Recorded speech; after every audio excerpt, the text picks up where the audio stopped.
Arthur, and I drive a 2007 Subaru Impreza STI. I studied business in school. I'm an accountant.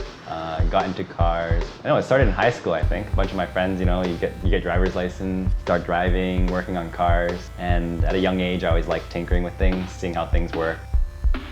So I first bought the car in 2007, brand new. The day I brought it home was probably the only day it was stock. After that, it was like gauges, downpipe, catback, stage 2 probably within the week.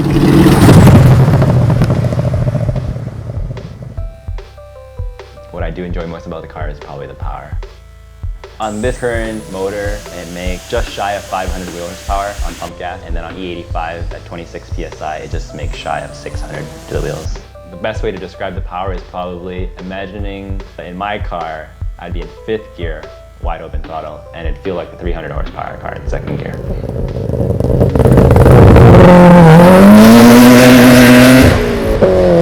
Turbo setup's very simple. Twin scroll, T4, big turbo, big intercooler, big downpipe, twin wastegates, and lots of boost. I think the signature sound is from the BorgWarner S300 turbos. Even just cruising around town, there's that whistling sound. Everyone at the BorgWarner turbo knows every time you hear a whistle, you just want to put the pedal down, but you gotta resist the urge.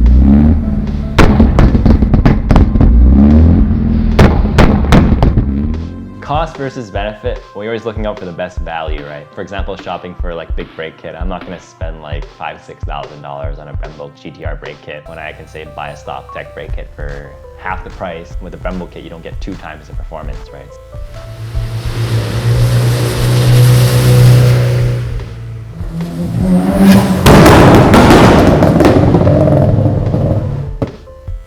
One day I just wanted more arrows. I'm like, okay, why pay $1,000 for labor for somebody to build me a slitter when I can just, buy a welder for like $1,000-something and do it myself. And then I could build other things, which I have done, right? Make my own intercooler piping, just learning yourself, pay off down the road.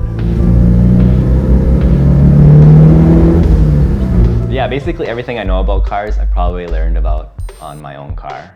I'm not afraid basically of my hands dirty and try to do something myself. If I'm not sure how to do it, I'll probably look it up, ask friends who are mechanics, go online, read things up, and then obviously take the plunge into actually doing it, right? Hardest part is getting started. In the beginning, everything was like simple, like bolt-on, and then I guess the main hurdle was like for building my first engine. So that was just literally just take the engine out, take it apart, and then put it back together, right? I mean, how hard can it be?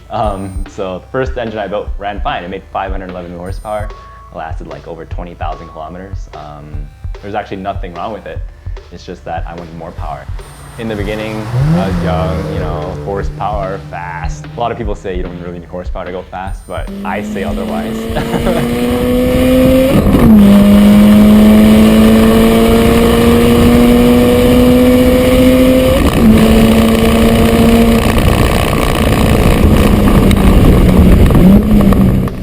Driving around town, going drag racing, sure, putting that much power down, it'll survive. But the moment I was going to track days, I was having cooling pushing problem. Also, I was having problems in the beginning because I was using methanol injection along with pump gas. I had some instances where it was actually leaning out. I don't know if that was like the methanol injection placement of the nozzles. I had mine right before the throttle body. Some people do directly into the intake ports of each cylinder.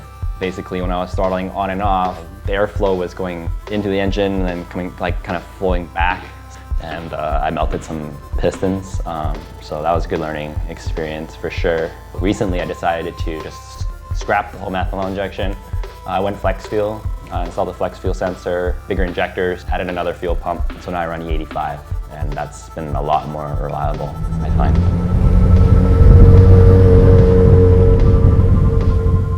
I got into time trials because of a friend. We were talking about doing it for a long time. We're like, hey, why are we doing HPDEs? Why don't we just, do some actual racing? So we're like, okay. Racing with NASA, doing time trials is actually really fun. You can pass anywhere you want without any point buy or anything like that. Fastest guy is obviously going to be in pole position number 1, and then second's number 2. So once you're out there, it's pretty competitive. You always try to catch up to the guy in front of you. Also, I'd say the level of cars that you see at NASA events are like really up there.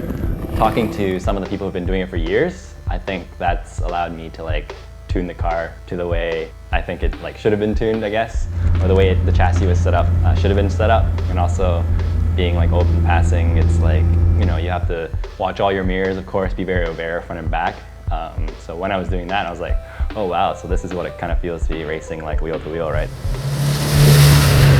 There may be obviously some times where you're discouraged. The motor has like high leak down, or like, you know, there's something wrong with the engine, like you blew a head gasket and you're like, oh darn it, can't push anymore. Gotta take the engine out again. I think over the like 8 or 9 years of ownership of the car, I've taken the engine out like 8 to 10 times. Every time you take it out, you're like, oh, again. But as long as I have time and there's a friend there that's pushing me on to like, let's go racing, let's fix the car, I'm always willing to, you know, take it back out, repair it, put it back together, make it better than before, right?